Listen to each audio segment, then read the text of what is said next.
dude, it's, you know, the more you put into something, the more you're going to get out, right? And the biggest thing I can say is like when we were at, you know, learning Dhol, you know, that what we were taught a very classical and technical style in terms of, you know, people think of Dhol now, they think, oh yeah, you only need to play one or two beats, but we learned so much, so many different beats because Gajan Uncle had been from that Bhangra kind of background.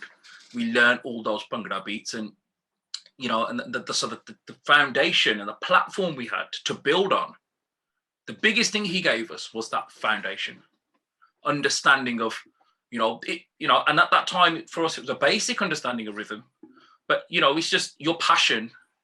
There used to be that thing, wasn't it? It was like Dhol blasters at that time. It was more about stamina, clarity, and pure. And the rock and roll Dhol were like Dhol Foundation. It was just which is just like delegates and everything. And I always felt everybody always used to look at each other, you know, that way of saying. I'll tell you something. This is at an age where there was no social media, no nothing. Yeah. There was an unspoken rivalry, competition, right?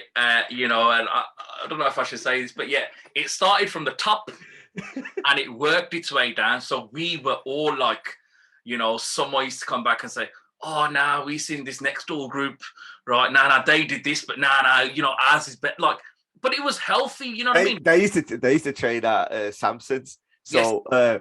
I remember a couple of times where Skandar he used to be with Dhol blasters with Dhol Foundation, and he had one of their sheets. Remember? And it got din knock, you know how they used to, and it used to be like how you used to hold the dilly used to be this way, and we were like, and then secretly everyone's like, nah man, what's that one? And then at home you'd like try it, and you're like, used to go and try it. Yeah, that feels a bit comfortable. And like it was like serious, like, you know, people nowadays won't get it, but Dhol blasters, we weren't allowed to have black Dhol skins. Because it was a Dhol Foundation thing, right? And you know, big up, respect to all the Dhol Foundation lads. Like, you know, I know I'm Johnny Kelsey. You know, I love him and stuff. It was a thing. You couldn't have a black skin. People looked at you. Just before we carry on, I did a gig with Budgeon once, and Johnny Kelsey was there, and I absolutely fucking shit myself because I was a dolly on my own, and he had and there's like 4 or 5 of them, and it was at that time where like. I was in sinking of swim where I only knew my only beats in it, and then he did the walk in, and then I'm playing along, and I got to a bit where, you know, where like sometimes when you got the rolls and you don't know the rolls, you just do it where you play silently to go with it, and then one of the guys was like, "Oh, fucking hell, you know, you're sick, man." Like, and I was like trying to cover it down. And one of my first podcasts that I did, Johnny Kelsey liked it, and I was like, this geezer was. He was like the rock and roll side of it, man. And their style was so different. And they used to have the flat doors, straight barrel doors, and they were allowed to them crazy funky, and they had their own style. And you know, fair play. It was, you know, it's a great style and stuff. You know, we were a different style, and it's a style that, you know, I preferred a bit more. Like, following on from that, this is not even too long ago. This is what, maybe 6 or 7 years ago, right? And like, kind of. I'd met Johnny Kelsey a couple of times, and he knew that I was a good John Uncle student and stuff, but that was it. It was just a hi bye, and that's it. Yeah. Right. And maybe a bit longer. Maybe a bit longer than 6-7 years. So we had a show, like, obviously, you know, we'll move on to Nachos and Sard later, but, you know, I had a show with Nachos and Sard, and it was like, oh yeah, this is, you know, Dhol Foundation are going to be there. Oh, okay, wicked, yeah, good. Johnny Kelsey's going to be like, okay. And then I'm thinking, right now, it took me back to the 90s. I thought, Steve, you better fix up. I was the only one on Dhol, right?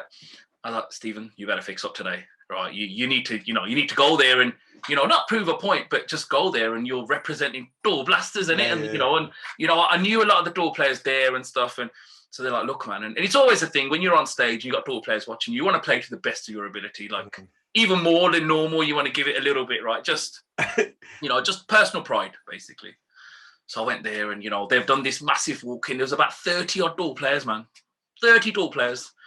Done this walking, and then stopped, and they're all kind of standing there, and it was a bit of a weird setting. And then Nachos and Sard came on, and then it was just me on my own. So okay, yeah, done what I had to do, and you know, like, you know, it was okay. And then, you know, Johnny Kelsey was what, like, just watching me, but not like in a bad way. He was, you know, it's loving. It's like, you know, lovely guy, right? I love that guy to bits, you know. But they were just watching, and you know, like, you know, they were interested. And after he come up and he goes, "Yeah, wicked, whatever, great." And I was like, "Yeah, thank you, you know, buddy, and whatever." And then I met him at a couple of parties. I was like, "Do you know this used to happen in the 90s?" Right? He started chuckling. He didn't admit it, but he chuckled because he knows exactly what the sketch was, right? And you know, but the love and respect is always there. You know, Johnny Kelsey, you know, he's a top geezer. I remember it was that the rivalry was there, that to the point of when DCS did the track with TDF, and I fought it. To this day, there's still a part of me was like, nah, I don't like it. I don't want to listen to it. But it was you know, for what it was done, it was great, and I think whenever I've played with DCS, you look forward to doing that song. Yeah. As a Dhol player, you think, right. You look forward to playing it exactly how it was on the cassette. And you think, nah, you know what? I used to play, you know, I used to practice it. Because you know what? You did have to. Everyone else does, right? And fair play. It was a, you know, iconic song. So now it's a great thing when I'm on stage, right? And you know what? When I used to play, you know, with DCS and stuff, and you know, that's the song you look forward to doing as a Dhol player, because that's what it's all about, right? And the TDF, you know, love them, top boys. Because like at the time when you play with DJ, there were certain songs that you knew that this is where you could get a rest in a song, and where it was just a simple beat. And all right, Yardball, that was a little bit, that one. And then you had, when you're at home, when you're practicing, like if you wanted to kill yourself, then you play like, you try. I'm not I'm not even on that level, but you had like Juggany and Grassroots and all this kind, you know, you just to hear that this is the level to get on.